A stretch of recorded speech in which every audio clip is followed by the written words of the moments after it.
ఈరోజు మనం hair conditioner కోసం హెన్నా ఎలా మిక్స్ చేయాలో చూద్దాం. దానికోసం ఒక బౌల్ తీసుకొని ఇందులో గోరువెచ్చని నీళ్ళు కావాలి మనకి. నాది చిన్న జుట్టు కాబట్టి నాకు చిన్న గ్లాస్ వాటర్ సరిపోతాయి. కొంచెం పెద్ద జుట్టు అయితే ఆ క్వాంటిటీకి తగ్గట్టుగా వేసుకోండి. అలాగే ఒక స్పూన్ కాఫీ పౌడర్. కాఫీ డికాషన్తో హెయిర్కి మంచి కలర్ వస్తుంది, మంచి కండిషనర్గా కూడా పనిచేస్తుంది.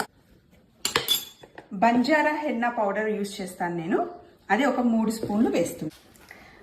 ఇలా మిక్స్ చేసిన తర్వాత నైట్ ఇలాగే వదిలేయాలి, మూత పెట్టేసి వదిలేసి నెక్స్ట్ డే మార్నింగ్ చూడండి ఒక 2 టీ స్పూన్స్ కర్డ్, అలాగే ఎగ్ లోపల ఉన్న ఎల్లో వేయకుండా ఓన్లీ ఎగ్ వైట్, అలాగే సగం నిమ్మరసం కలిపి ఒక 10 నిమిషాల తర్వాత దీన్ని మన హెయిర్కి అప్లై చేసుకొని ఒక 1 అవర్ ఉంచిన తర్వాత షాంపూ వాష్ అయితే నెక్స్ట్ డే చేస్తే బాగుంటుంది. ఎక్కడికైనా వెళ్ళాలి అనుకుంటే రేట్ చేయండి, లేదంటే నెక్స్ట్ డే షాంపూ వాష్ చేస్తే కనుక హెయిర్ చాలా